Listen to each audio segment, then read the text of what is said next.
Hello, welcome to the Honest Wargamer. I'm your host, Rob. It's Tuesday. It's Tuesday morning, or afternoon, late morning, as some describe it. It's Tuesday. It's Stats Day. It's Age of Sigmar Stats with the wonderful Mr. LLV. Hello, sir. Hello. How are you? Good morning. Good morning, good afternoon, good. and good night. Yeah, to all those people around the world. We did say that we're going to start stealing catchphrases for opening lines, right? That's going to be the tactics. It will be, yeah. Yo, yo, yo. Oh, shit. Triggered. Right, so hello, everyone. Welcome to the Honest Wargamer. It's Tuesday. Me and LLV, most Tuesdays, go through the stats for Age of Sigmar. And you can see them hosted on thehonestwargamer.com. As always, a giant thank you to everyone on Patreon and Twitch who helps support us and pays for the website hosting and all those other bits of jazz. So you guys are just the best, and thank you very, very much. If you guys have been listening every week, or if you're new to the stat show, if you go into thehonestwargamer.com and type in /stats, you can see the evolving Age of Sigmar stats from around the world, which is really exciting. But before we get on to, and then you can read through them, see what you think, and you can listen back to all the shows that we've done previously about them to kind of get a feeling. So maybe we won't touch base on some of the things we've talked about before. LLV is the man who collects the stats and collates them. So thank you as always for that, you wonder star. But how are you? That's what I want to know. Yeah, I'm good. Thank you very much, Rob. It's heating up here. I think we're only around -10 this morning, which is... Oh my God. Which isn't, yeah, there you go. Almost short weather. It gets there, yeah. Once we hit 0 in Canada, the shorts come out. At least the big coat can finally go back inside for a bit. Yeah. No coats. No coats at -10. Yeah, so hello to everyone on Twitch. Thanks for joining us, and YouTube. Thank you. Leave some comments below on what you think of today's information. Dave Fraser says Stato. Maybe we should start calling you that, LLV. LLV the Stato. That's what we're going to call him. And also Knock, who's there. Hello to you too. So I hope everyone's well. Should we get on with the info, sir? Yeah, we've got lots to unpack. Yeah. We've got the GW Heat, the Games Workshop GT Heat 1, which is news in itself, but also great news that GW seem to have been kind enough to get on board and actually provided us with stats this time. The first event that they've done that for.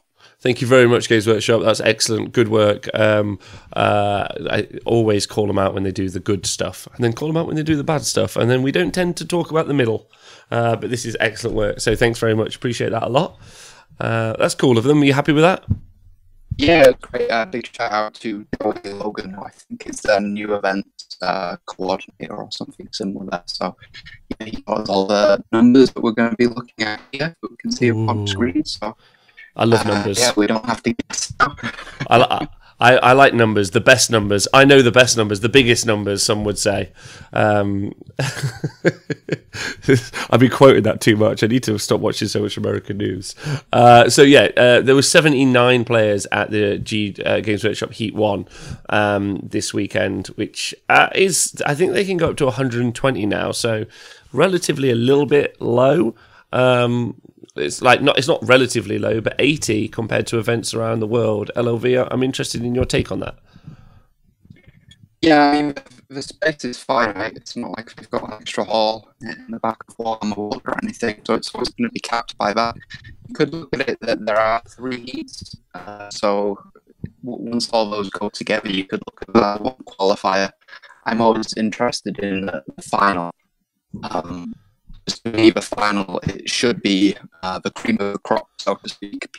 It's one of the few events that people actually qualified for. And results from an event like that mean that it weeds out not all of them, but it weeds out a lot of the people that just enough to go 0 and 5 to have that kind of thing. You leave Heinrad alone. He does great work, and he tries so hard. But yeah, you're right. Yeah, sorry, Heinrad. Yeah, the qualifying mechanic is really interesting. But as someone who's a local to Warhammer World and tends to go to more than one heat, I just see it as another weekend of gaming. Realistically, I'm just as big a fan as everyone else. Okay, Scrivo, I'll try and sort that out. Thank you. Hi, Mr. Hector. Hey, Storm Dad. If LLV's sounding a bit like a robot, we apologise. It's just because he's been invaded by the calculator. Have you now started to strap calculators to yourself, sir? I think there's just one permanently in my head, which is not good. Yeah, a great conversation starter with the ladies. What's that there? All right, so 80 players at the heat. Did we see any standout differences in my favourite stat? You know that this is my favourite, the attendance rate. So the meta percentage, how many of these armies were represented where they were?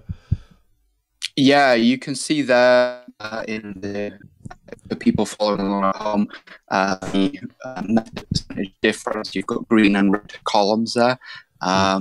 IDNF coming in at the top there, and they're up in attendance. I think the big one is Legions and Nagash. They were significantly down in attendance at this event compared to others. But they were. My assumption would be. I mean, there were still 10 Legion and Nagash players, right? Yes, yeah, but not as many as what we have been seeing at tournaments up until now. Yeah, but I would say that you probably are seeing those Flesh Eater courts, like people are sidelining from their Legion of Gash armies and moving into Flesh Eater courts, which I think is you're going to see not more of necessarily, but you will see that diversification because of that battle tome. And even 3 Nighthaunts not too bad. I know that's a little bit lower than the world percentage, but it's nice that people aren't just running away from Nighthaunt into Flesh Eater courts just to play Death. So I like that a lot. Skaven as well, seven Skaven players. One of the third most popular faction. It was Skaven. That's really interesting. Yeah, a lot of Skaven. Gloomspite gets a lot of attendance on the Gloomspite. So the 3 books, Flesh Eaters were actually a little down than I thought they would be at the heat. The week before we had obviously it was the new book of Flesh Eaters, but I think there were 6 players. The Sheffield Slaughter, which had similar attendance. We only got 4 players at the GW heat. But then Gloomspite Gits have come up since Sheffield, right? In that kind of local gaming environment, which I think is really interesting. And also Stormcast Eternals rocking in at 11. I would say that Dave Fraser, who's in the chat, played against 3 of the Nagashes. Bless him. That's not easy. And Hellstorm Dan, no, I don't think there are any high elf lists in attendance, which is a little bit sad. You could consider Phoenix Temple as a high elf list. You could, but they're not. They're a Phoenix Temple. We all need to look. The old world died. Let's all just get over it. Let's just deal with it and move on. They're now the Phoenix Temple, whatever the hell that means. They're from Phoenicium, I think, which is a city, and if I've got this right, made out of amber that was liquefied. That's right. They have a mist surrounding their city made of liquid amber. So, welcome to Age of Sigmar. Yeah, we need to change the name of the show now. It should be called the Stats and Fluff Show. Narrative, please. Every time you say fluff, Phil Kelly sheds a single tear down his face. Yes. I recommend people going on Twitter to his brand new Twitter account and no, and then fluff. No, narrative, please. But so one of the things I would say about Games Workshop heats, and this is true for both 40k and AOS, both of which I've attended a lot. I tend to find, because it's kind of the mecca of Warhammer, you know, that I finally painted up my army and I'm going to go to a tournament there to showcase it. I do tend to find you see a lot of armies, for instance, like Stormcast Eternals being the most popular faction there in attendance at 11. I wouldn't say that really is a nod towards people discovering kind of competitive lists in Stormcast lists, which I think there are. They exist, absolutely. What I would more... I would put that down to people it's like Space Marine armies. If you go to an independent tournament, you'll see almost no pure Space Marine armies. You'll see Dead Watch or something like that, but what you won't see is loads of actual Space Marine armies. And it's fairly similar with Stormcast, although Stormcast are better placed competitively in AOS than Space Marines are in 40k. But I would say that would be the reason for their largest attendance, realistically. Yeah, it's a good point. Well, totally the mecca of Games Workshop events, so people are going to go there just for the spectacle of playing Warhammer World, and they'll Stormcast their easy army to get into as far as starter I'm concerned. What I would say is really interesting, though, is that Skaven attendance, 7 armies, making it the 3rd most popular. And Gloomspite, finally, people putting... I saw loads of Trog herds. Or I saw at least one Trog herd playing at the weekend, which I was really, really excited about. I was like, that's fun. And it's really nice watching the GITS players actually put armies together that aren't just like, I'm going to try and win the tournament. I'm making use of these brand new models. So that's really...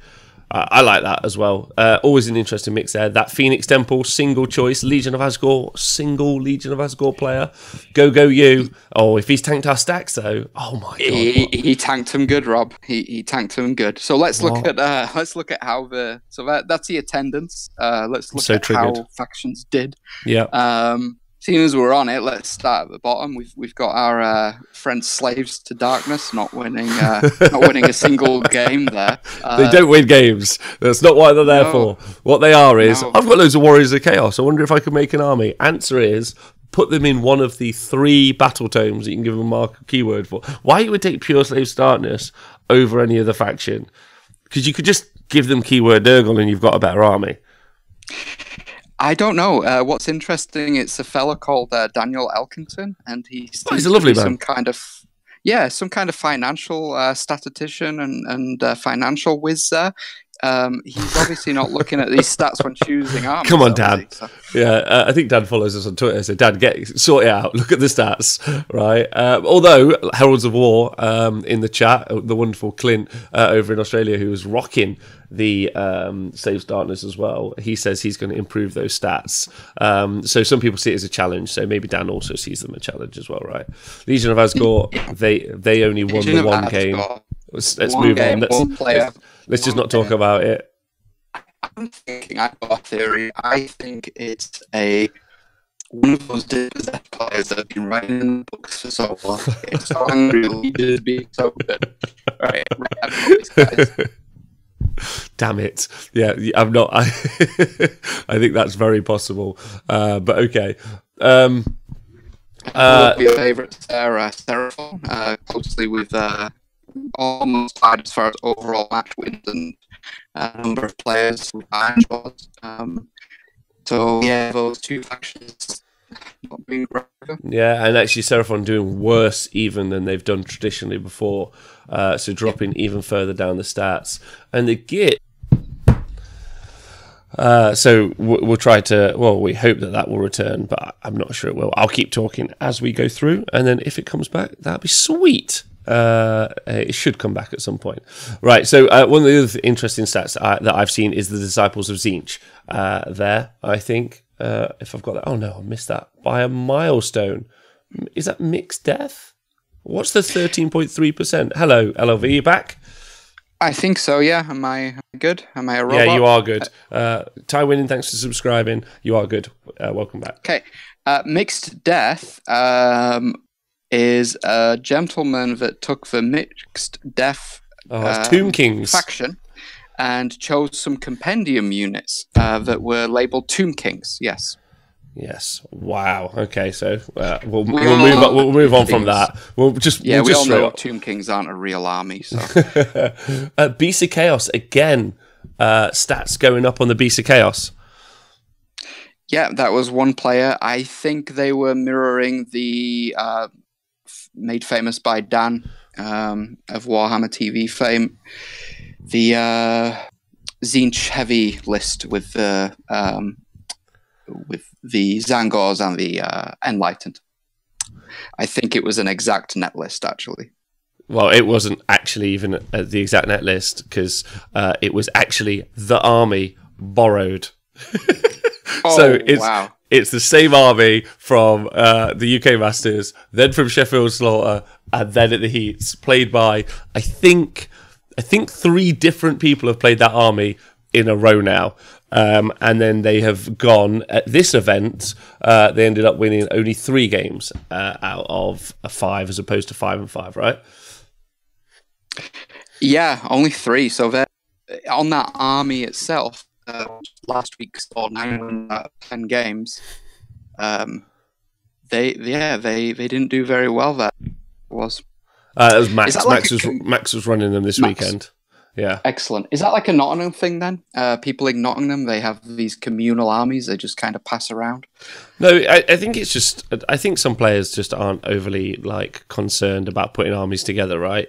And if they can borrow it, and if it's done really well at one event, you can just. I mean, and also Max is from Leicester, which in Canadian terms is effectively next door, the next farm along or whatever it is. Whatever your shortest moose ride is to the next village, or Inuit hut, is as close to Leicester is to Nottingham.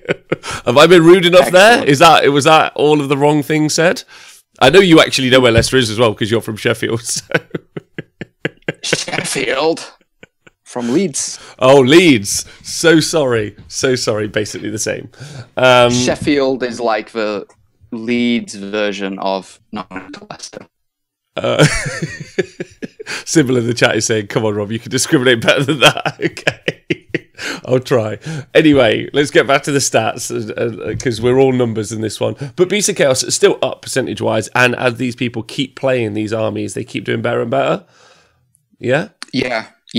I think that is the build going forward. Unfortunately, people have kind of distilled it down. It's a successful build. There may be other successful builds, but it's a currently well-performing successful build, right? Right, yeah. I think when you think competitive Beasts of Chaos right now, that's the one that springs to mind. Yeah, absolutely. The environment I like to talk in is that while it definitely is a successful list, there may be other successful lists. It's not the you must. It's you could take that as a competitive build, but there may be other competitive builds as well, right? That's generally a healthy environment to talk in. Also, Hosts of Slaanesh continue their upwards trend. Yeah, to just generally mess with us, which I think is interesting. The Flesh Eater Courts, 24% increase, and how well they're doing. And they didn't do worse than they were like the opposite of the Gits, right? They got 5 wins, 4 wins, and then the other 2 players, one of whom is Speckles, ended up getting 3 wins. So 2 players got 3 wins. So in total, they didn't go below 3 wins. So over 60%, 60% or above is current Flesh Eater Court stats, right? Yeah. From the new book from 2 events now. Yeah. They're tracking at around 74%. Wow. We're not going to see that. We won't see the wider stats because Flesh Eaters were an army before that, so it's all amalgamated. But just so people are aware, Flesh Eaters are that good.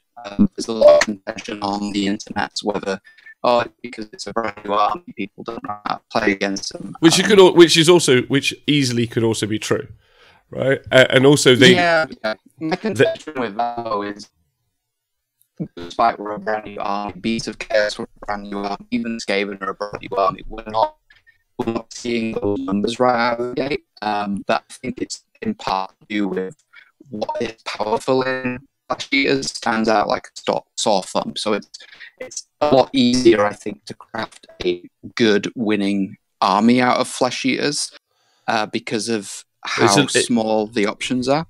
I'd say that's not true. I'd just say it's a much lower skill cap.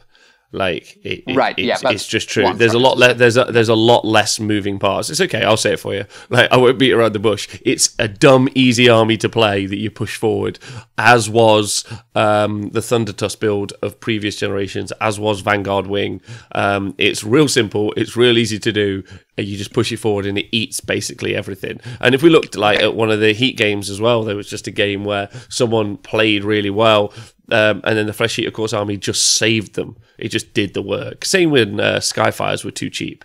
It was just ridiculous. So that's why we're seeing their numbers, and we'll continue to see their numbers do exceedingly well because they're dumb, simple, strong. Now, that doesn't mean that the people playing them are dumb. I don't think that's true.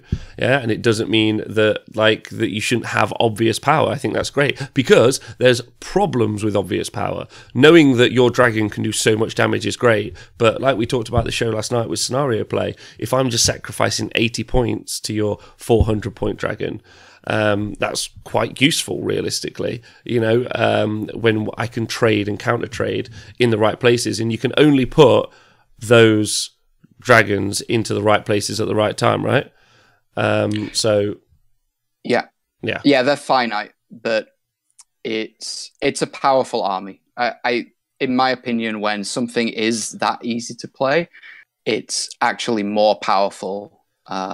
The ceilings, right? So Skaven might have higher ceiling than Flesh Eaters, but when looking at stats and looking at the averages, an army like Flesh Eaters is considered more powerful in that most people can just pick it up and do well with it. Yeah. All right. Yeah. And I agree with that statement loads.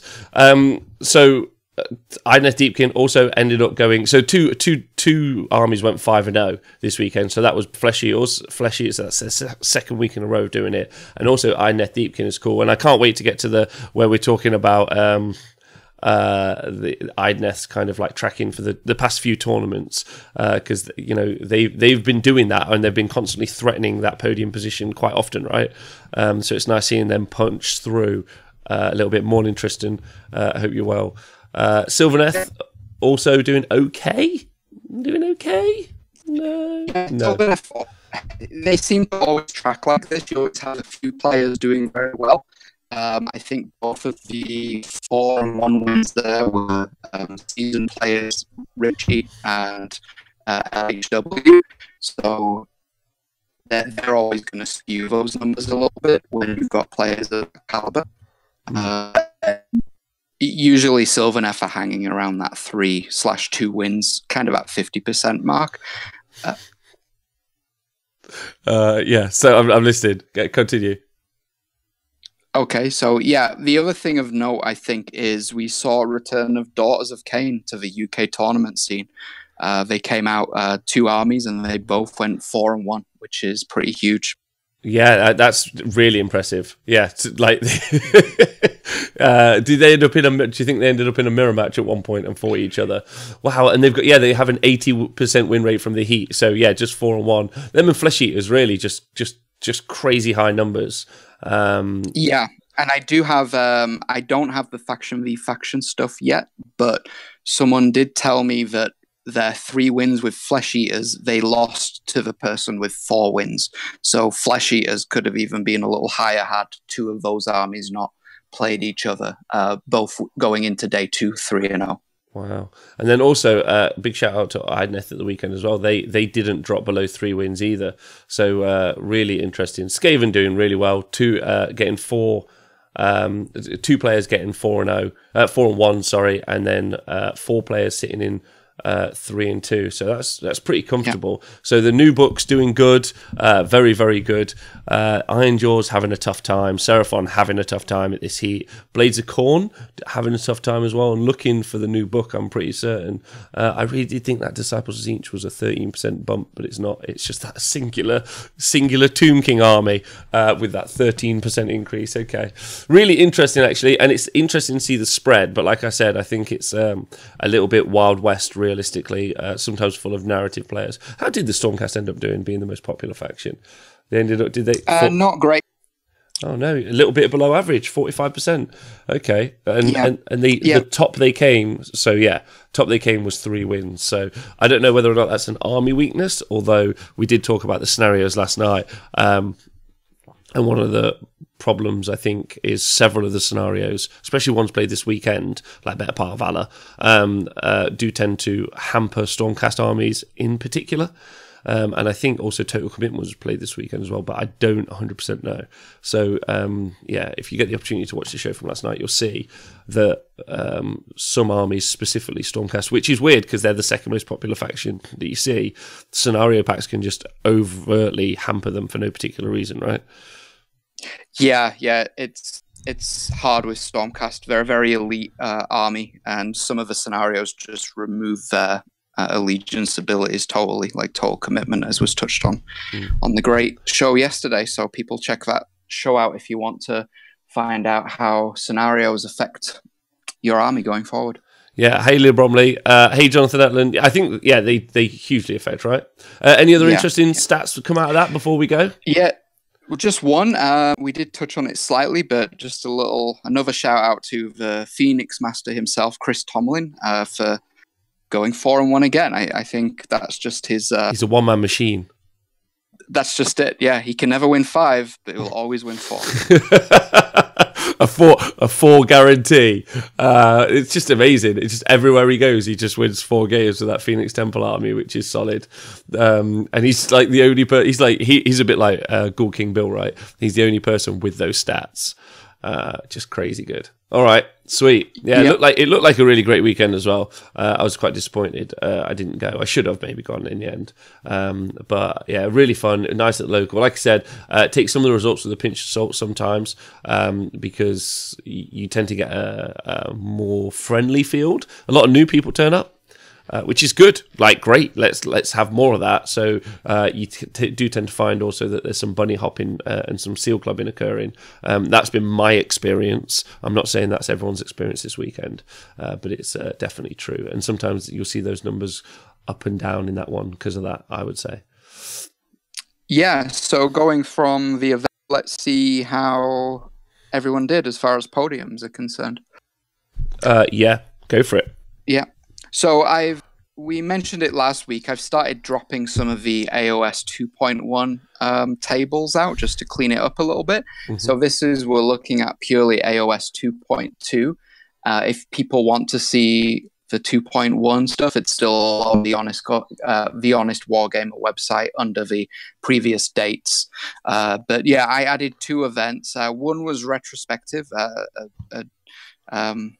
Very nice chap provided the results from the Fall of Heroes tournament a few weeks ago. Nice. And we also Double added Daughters of Cain. Games. I love that. Double Daughters of Cain and Stormcast Eternals, yeah. Australia didn't get the message. Daughters of Cain are still strong out there. Good. Well, I'm glad. Yeah, there we go. That's scary. Right up there. 2 of them. And it's like, nice that they skipped each other as well, right? And then we picked up this weekend Ideneth finally jumping in there, which is cool. Not finally, I mean, they've podium before, but hitting that top spot. Then Skaven and Flesh Eater Courts. Wow. Yeah. So we've had 2 Flesh Eater Court podiums and 2 Ideneth podiums. If we look at Sheffield Slaughter just above, the top 3 are very similar. Even Skaven, you could say they're slightly beast-like as far guys that eat people and evils. Yeah. Yes, Ideneth coming in. And interestingly, the Ideneth stats there.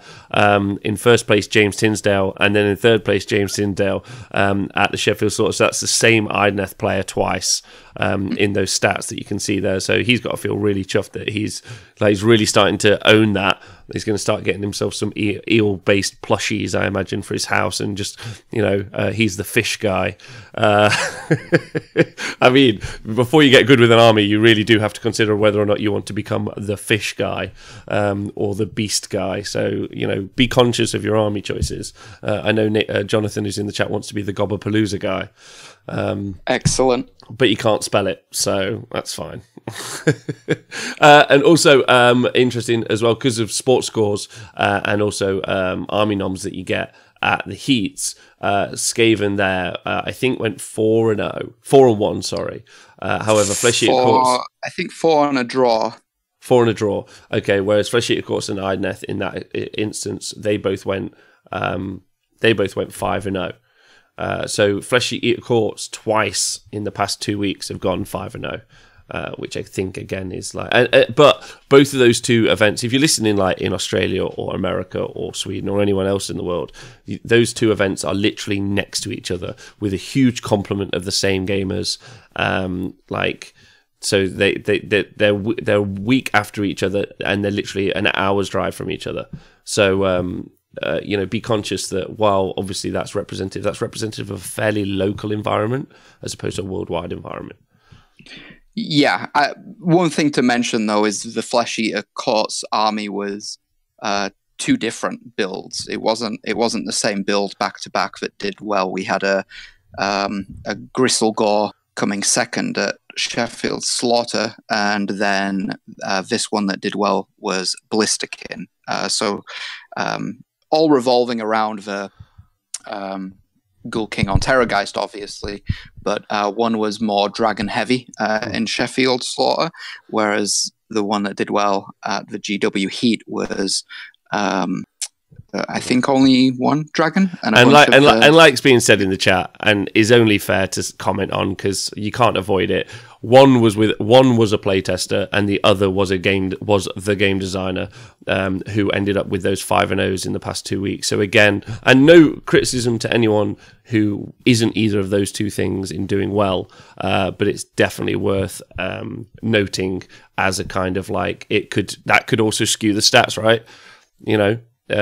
Lots of practice. If you look at James Tinsdale's third place there, I think he also came third at Crimbobo, and then finally his first place position with Idneth Deepkin. That's a man who has been working with Idneth Deepkin for at least 6 months, working really hard to make that army better and better, and then taking a podium place away. It is excellent, but it was continued work with the same army, and having practiced it a lot has ended up in a more positive and worthwhile result. And it's something we push on the show, right? We say you should keep practicing and playing with your army as much as possible. So the results of Flesh Eater Court's army with people who've had access to practice them for a lot longer than 2 weeks, maybe another reason that they're doing so well. I'm not saying they're not strong. See previous statements by me, but it's worth just noting in the facts of the information. Is that fair? That seems fair. Yeah. Any kind of playtime is going to give you an extra little bit of edge, right? Well, always. Just any playtime is always it's always a good advantage. Yeah. Practice. That's what we're saying. Practice often. But it's cool seeing Idneth up there, and I think for me, Idneth posed a problem. Which is the same problem that Flesh Eater Courts pose, actually. I'm okay with Flesh Eater Court's existence because Idneth have always existed in my brain as the boogeyman, especially the eel build. They've always been something that I've struggled with. When I come to my army list, right, and I go, okay, yeah, great army. And then I think about all my matchups and I go, okay, so then the eels just kill me all. Okay, rubbish. Go back to the drawing board. So, and I feel Flesh Eater Courts pose basically the same sort of problem. Okay. So when you looked and seeing them played more and more and doing well from other people who aren't James is a big deal, right? Yes, totally. Good. Yeah. So, let's take that and we go down to the circle here. So, again, I've split out AOS 2.2, but I thought it was relevant just keeping the little chart there. So, the one on the left here, we've got two charts. We've got a full combined AOS chart with all the results, and then I've split out AOS 2.2 specifically so we can see how people are tracking in the new it's not a new edition but new iteration of the edition. So Idneth jumping up a few there in the main one, which pops down Flesh Eaters and Disciples as it piggybacks it. Skaven coming in new, which drops down Order Draconis and Moon Clan, but everything else is pretty standard. But I think the really telling thing is if we look at the AOS 2.2 chart, just who's actually doing well. Yes. Yes, so there's a one-man stats machine himself, Mr. Dan Bradshaw, there in second place with Beast of Chaos, leading the Gash up there with 3, and second place 3. They're just crazy, their numbers. They're just like, we're going to have 8 places in this. Beast of Chaos are only winning tournaments, or they're not going in the podium. And then host of Slanesh is again, we've talked, it's been this ongoing story, right, for the past several weeks. You picked it up in the beginning of January, and we were saying, look at these Slanesh armies doing really well, and they're still doing really well. Like, they've won a tournament, they've come second 3 times, so they're the 3rd best performing faction since the FAQ update that we got towards Christmas time. Yes. So really, really interesting. I mean, they share that spot, with Daughters of Cain.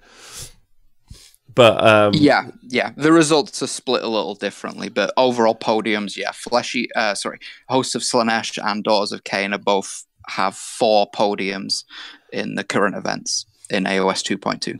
Also, it's pretty narrative. I know, again, I don't know why this is apparently where I'm going with the show today, but Daughters of Cain and Slanesh in the same, like, podium place, like, battling it out, like that's the narrative story. So the competitive results have produced the narrative ongoing story of Age of Sigmar, which I think is cool, right? Yeah. That's fantastic. If anyone doesn't know what I mean by that, and you're like purely a maths gamer, the Daughters of Cain's souls were stolen from Slanesh as he's trapped between 2 realms. So there you go. That's why that's happening. And then Flesh Eater Courts pumping up those numbers. So they've got a second and third place, and then a first place. And first place is old King Bill himself, pre the new battle tome, right? Yes, pre-battle tome. Pre-battle tome, and then those second and third places, while they do say second and third, they are also 5 and 0s. So 2 players who went 5 and 0, and then didn't end up and it was sports votes that pushed them down. Well, not push them down, but they didn't pump them beyond that, right? That's a better way to describe it, probably. So yeah, but it's a really good, a really highly performing army, I think, Flesh Eater Courts. Yeah, and it's a brand new book as well. We talked about reproduction matter. We talked about people. Even if you take the play testers, game developers out of it, you're still looking at an army that hasn't lost more than 2 games in this 30-something games at this point. So that's quite an achievement for a brand new book. Is that from like 8 or so players? Yeah. Maybe. Yeah. Wow. You'll have 10 players with the new book. You've got 6 in Sheffield and 4 in games with repeat. So and they all won at least 3 games, including Speckles. I like that the entire Age of Sigmar community around the globe has a benchmark for how good a book is.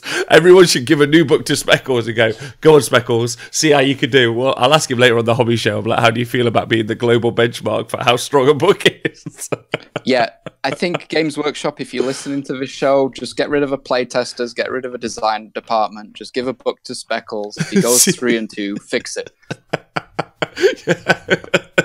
The thing is, he doesn't even take the strong parts of the book. Like, he intentionally hasn't taken either Gristlegore or a Blisterkin, I'm pretty certain. Anyway, that's funny. Hey, Elf Bro, by the way, you gorgeous man. And Leroy T, thanks for subscribing. I appreciate that a lot. Including Speckles is the new Moneyball, says Sunny's. So they're going to do really well. Bleeds of Corn doing okay as well, just as always. And then obviously that's pumped up by the excellent win over at CanCon. Yeah, and Seraphon with a little cheeky 3rd place down the bottom there, which is going to be fun. Very looking forward to the team tournament at Blood Tithe this weekend, right? Looking at all those games and matchups. Yeah, lots of Seraphon there. We will put winners into the stat that like we did with the last team tournament. We leave out things like podiums and top 10 because they're dictated by the team and not the actual factions. But the faction results are still relevant. And also the lists are skewiffed as well because it's a team environment where you can kind of decide your matchups a little bit more. So right, yeah. But again, the overriding story of all of Age of Sigmar since AOS 2 dropped, if you guys are new and you haven't been following, as you can see on the left-hand side there, Daughters of Cain, the Smasher champs, they've won 10 to, well, yeah, they've come first place 10 times, and Legion and Nagash have come first 8 times. But then when you get beyond that, Legion and Nagash are just they've come second and third 12 times apiece, and then Daughters of Cain 8 and 6. Yeah. Daughters of Cain in AOS 2.2, as far as attendance goes, has been way down, which has meant some of their results have been down as well. People using Daughters and doing very well with them in AOS 2.1 maybe got bored or just wanted something different, so they've gone away, but it seems people are coming back to them now, so we'll see how that goes over the coming weeks. Yeah, I think so. I'm very excited about that. Look, all the games, and also, again, another key element to talk about when it comes to all of these results is things like Legion and Nagash are the most populous army that you'll see in Age of Sigmar at the minute, so there's the most examples of them at tournaments, and their popularity may well be due to their strength, but it could also be self-referencing. Everyone could say that they're strong and then be taking them because they're strong, whereas if everyone had just decided, if like 100 people around the globe had decided to just get a ton of Carriage and Overlord Arcanaut companies, you would have a very different leaderboard right now. So we may be living in the best timeline or the worst timeline, depending on which faction you emotionally support. Yeah. And as we'll see as we go down a little bit there into the overall breakdowns, Legions and Nagash, they're gonna the law of averages says that they're gonna get more podiums and more wins because there are so many of them. You're over 13% of armies being played, they're more likely, and you can see that in the overall breakdown there. They've got not only the most 5 wins, but also 4 wins, 3 wins, 2 wins, and that's when a single faction is representing so much of the overall, like Legions does. They're gonna have they're gonna win in those numbers, as far as there's gonna be more people playing them, posting more results. Yeah, so, they're more likely to win. I mean, I put up a fairly comical tweet. I'm not vouching for its veracity. I more meant it was light-hearted and not actual. But I was saying that it wouldn't be very expensive to put together a Flesh Eater Courts army, and I think 30 or 40 of you could put them together and then go to a heat, let's say at Warhammer World, and absolutely just smash the stats and potentially just win. You could have them come, all of them be top 10 because of like their population, right? Realistically. So the thing is, with all of the events, we've got 49 events now. We've got over 11,000 matches played. The table we're looking at right now is all of Age of Sigmar 2.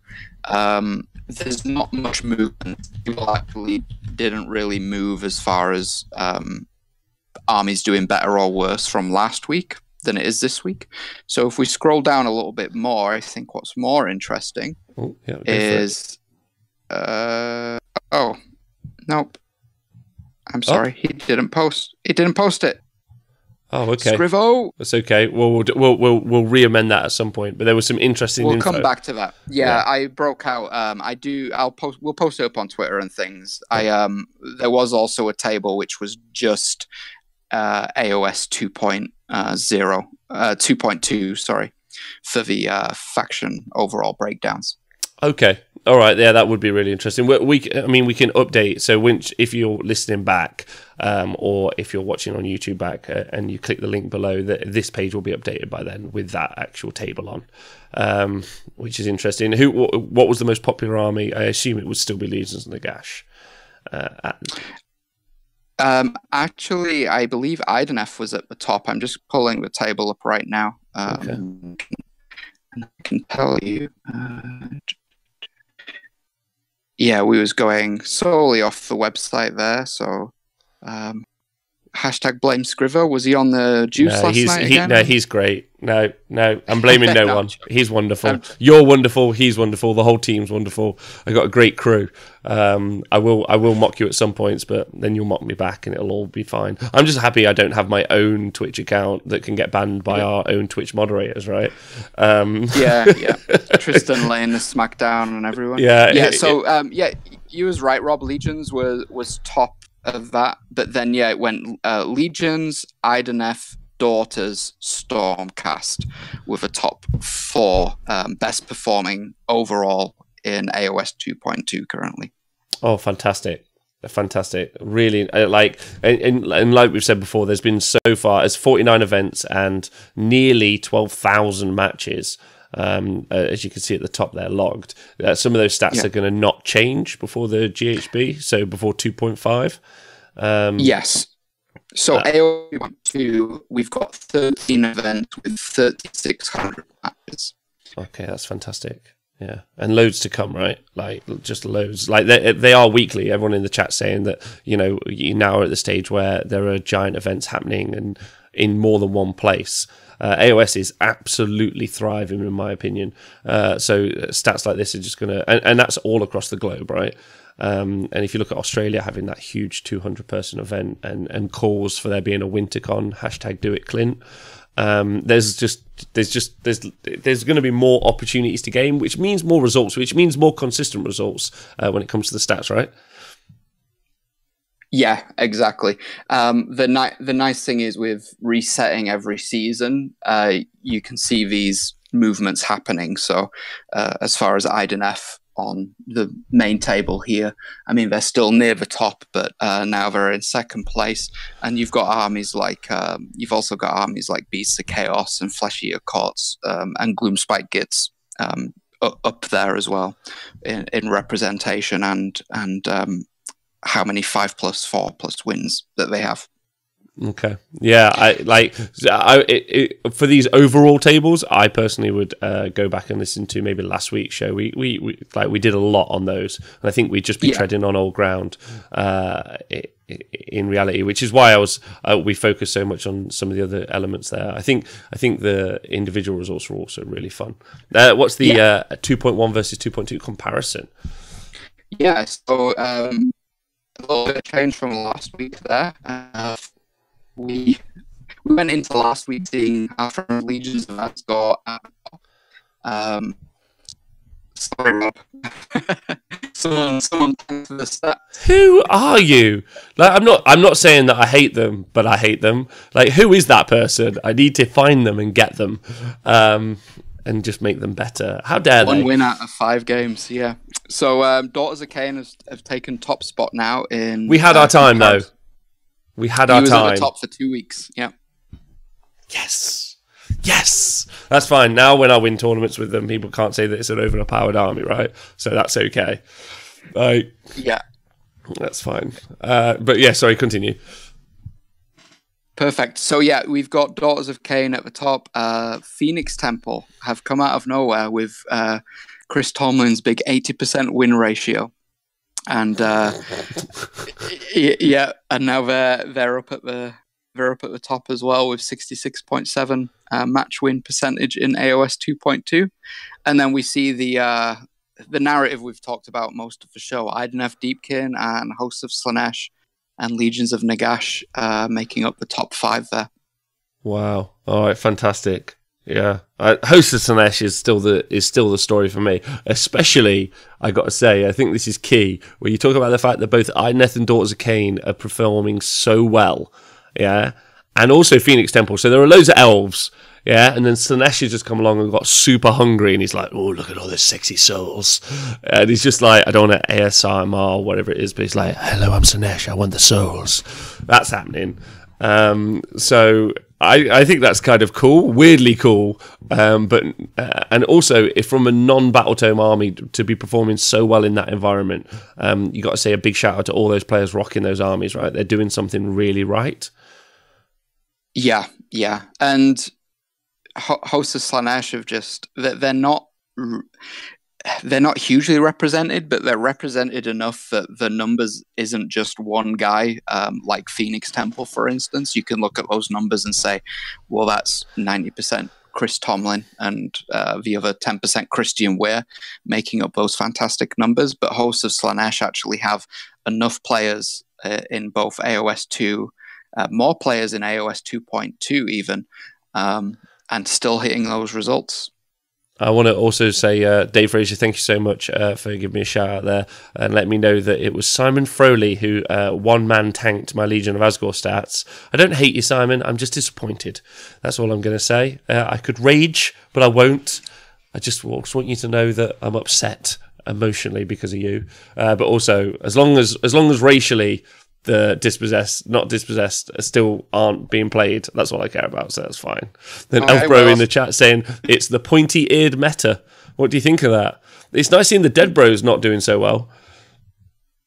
Yeah, well, they're still up there. They're still in the top 5, but yeah, their performance in AOS 2.2 is not as good as in AOS 2.1. This is what this table is basically. How are they doing compared? Yeah, I just want to answer a question. So AOS 2.2 is anything since the FAQ that occurred towards the end of last year. So you've got it in stages, and maybe it might be worth putting that in writing somewhere for people. But you got the launch of AOS 2, so this edition, and then there was a hotfix update 2.1 about 2 weeks after when everyone broke the game at Six Nations, and then we wait. Then that was the longest period, 2.1 to 2.2, and then 2.2 didn't really change anything, but it was a nice marker for where we could, like, the FAQs are a nice marker point for us collating stats and also just collating the game realistically, because it could have been a fairly pivotal shift, right? It just wasn't overly, which, if anything, was informative of the stats going forward.